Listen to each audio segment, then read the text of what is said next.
Hari ini tepat 1 bulan Pak Ajam mengalami suatu penyakit yang aneh. Perutnya yang membuncit dengan tubuh banyak bercak-bercak merah seperti luka bakar. Kakinya tak kuat lagi menopang tubuhnya. Wajah yang dulu gagah dan tampan, kini hanya tinggal tulang belulang.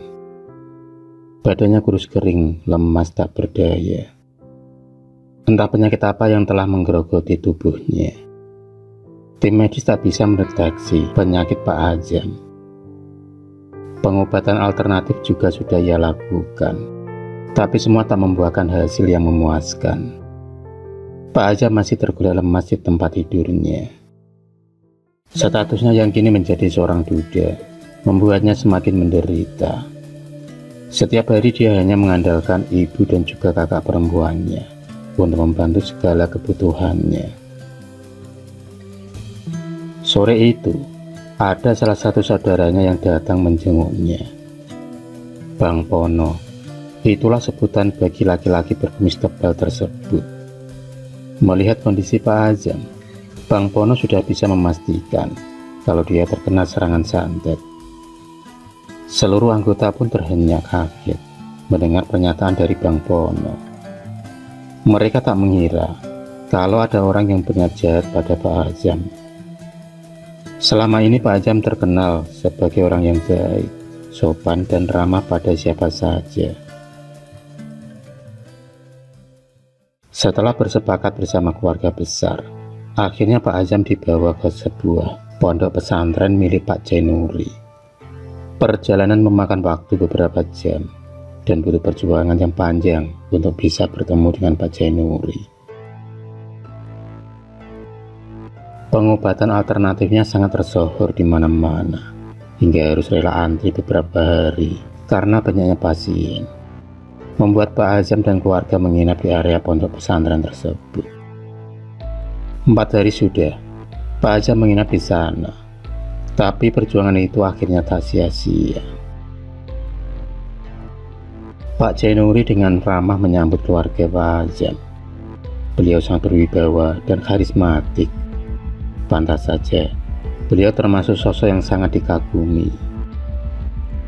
Pak Jainuri dibantu beberapa santrinya membacakan doa-doa terlebih dahulu sebelum melakukan ruqyah. Pak Ajam tampak meronta kesakitan dan kata-kata kasar keluar dari mulutnya. Setelah Pak Jainuri meletakkan tangannya di atas ubun-ubun Pak Ajam, kemudian diambilnya telur kambing yang sudah diberi tulisan Al-Quran. Dalam sekejap, telur itu menjadi panas setelah diletakkan di atas perut Pak Ajam yang membuncit. Pak Jainuri menyuruh Bang Pono untuk memecahkan telur tersebut. Jika telur ayam berubah menghitam, berarti Pak Ajam terkena santet. Dan benar saja, setelah Bang Pono memecahkan telur itu, bau busuk pun keluar menusuk hidung. Cairan berwarna hitam pekat keluar dari cangkang telur tersebut. Pak Jainuri mengangguk, lalu kembali merapalkan doa-doa dari mulutnya. 2 santri yang membantunya juga ikut memegang kedua tangan dan kaki Pak Ajam.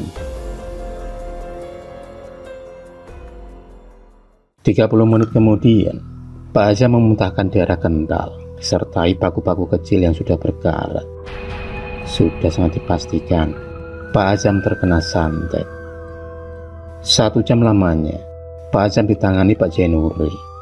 Tubuhnya lemas tak berdaya. Perutnya kini sudah mulai mengecil, meski belum signifikan. Kata Pak Jainuri, santet itu bisa dilenyapkan kalau bulnya bisa dihancurkan.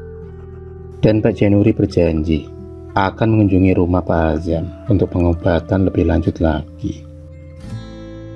1 minggu pun berlalu. Pak Jainuri menepati janjinya untuk datang ke rumah Pak Ajam.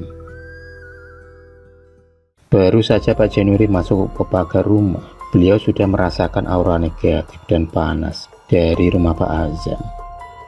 Apalagi setelah Pak Jainuri melihat sosok raksasa yang berusaha menghalangi langkah Pak Jainuri.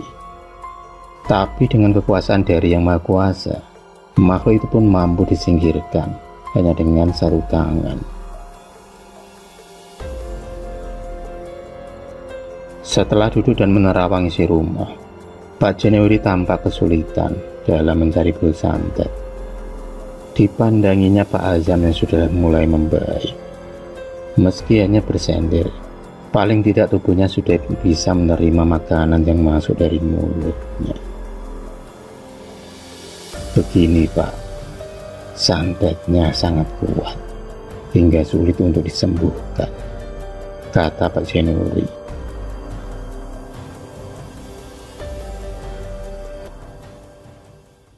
Pak Januari kembali menegaskan kalau pengirim santet sangat menaruh dendam kepada Pak Azam. Dia tak akan menghentikan santetnya kalau Pak Azam belum bertekuk lutut di kaki si pengirim santet. Mendengar penjelasan dari Pak Januari, keluarga Pak Azam sangat kebingungan. Dosa apa yang telah diperbuat oleh Pak Azam selama ini? Mereka mencoba menerka-nerka siapa orang di balik kejadian ini. Orang pertama yang mereka terka adalah Pak Heru, saingan Pak Azam di kantornya. Tapi anggapan itu sirna, lantaran Pak Heru 2 minggu yang lalu lah datang menjenguk dan ikut simpati atas musibah Pak Azam. Bahkan, Pak Heru juga ikut andil dalam masalah pengobatan Pak Azam. Orang kedua yang mereka curigai adalah Sinta, istri Siri yang telah ditalak karena ketahuan selingkuh. Tapi Sinta juga tak mungkin melakukannya, karena Sinta sudah pindah ke kota dengan suami barunya yang kaya raya. Bahkan kehidupan Sinta yang sekarang jauh lebih bahagia ketimbang saat bersama Pak Azam. Pikiran ketiga keluarga Pak Azam tertuju pada Retno, janda genit yang mencoba merayu Pak Azam. Tapi Pak Azam dengan keras menolaknya, dan itu pun tak mungkin dilakukan Retno. Lantaran Retno sekarang sudah meninggal 2 minggu yang lalu. Sekarang yang menjadi tugas keluarga Pak Azam adalah menemukan siapa di balik ilmu hitam tersebut. Karena kata Pak Januari, santet itu bisa disembuhkan oleh sang pelaku sendiri. Sangat kuat dan ampuh hingga sulit untuk menghilangkan ilmu hitam itu dari tubuh Pak Azam.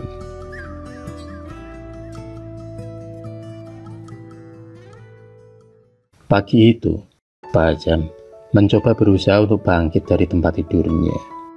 Tubuhnya terasa berat, dan baru saja melangkahkan kakinya, dia kembali terjatuh hingga tak sengaja melihat album foto pernikahannya bersama istri pertamanya.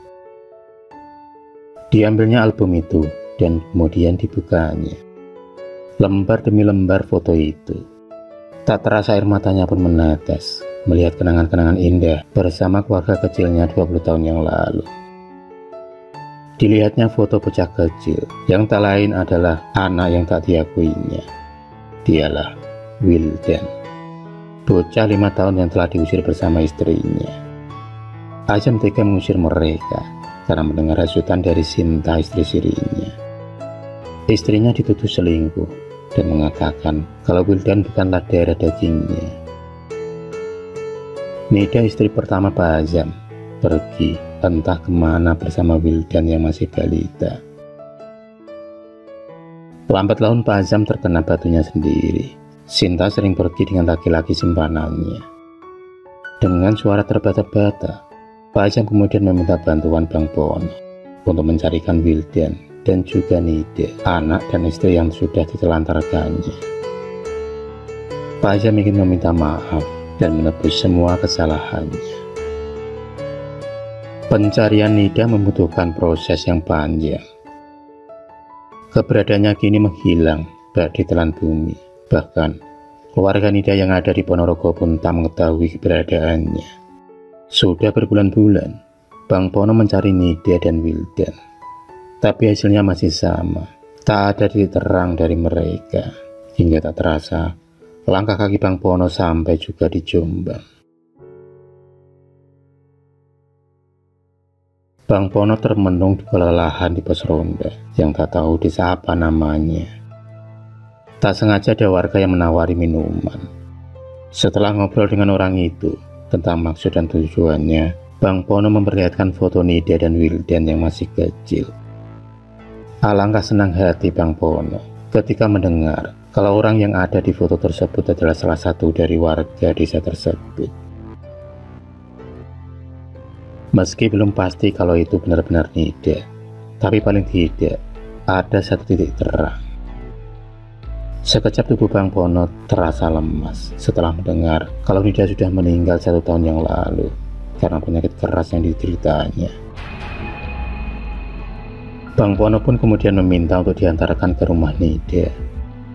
Di sepanjang perjalanan, orang tersebut mengatakan kalau Nida memiliki 1 orang anak yang cukup terkenal di desa tersebut. Anak Nida yang tak lain adalah Ki Suryo, merupakan seorang guru spiritual. Berkat ilmunya tersebut, banyak warga yang bisa tertolong dari penyakit non-medis. Akhirnya perjalanan sampai juga di rumah Ki Suryo. Rumah yang bergaya Jawa modern itu sangat asri dengan kicauan burung-burung perkutut peliharaan Ki Suryo. Hobi Ki Suryo persis seperti Pak Azam sewaktu masih muda.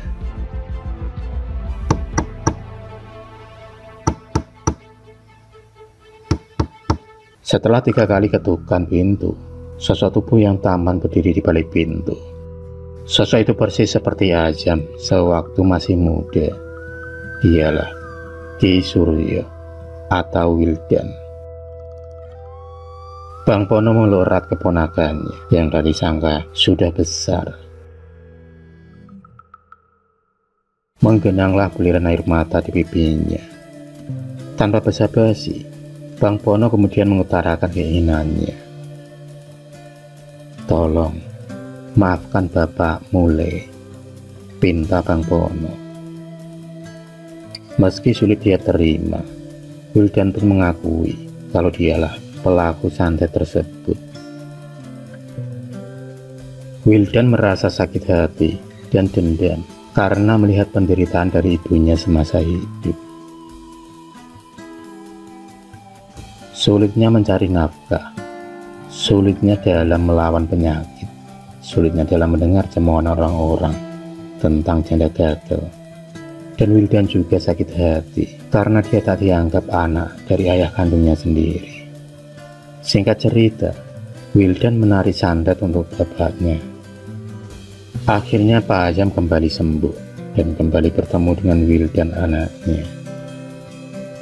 Meski sulit bagi Wildan untuk memaafkan ayahnya, tapi dia harus bisa menerima kenyataan kalau ayahnya lah satu-satunya keluarga yang masih dimilikinya saat ini, dan berharap jalinan kasih antara mereka bisa terajut kembali. Wildan Surya Permana, nama indah yang diberikan Pak Azam itu mampu mengembalikan senyum kebahagiaannya.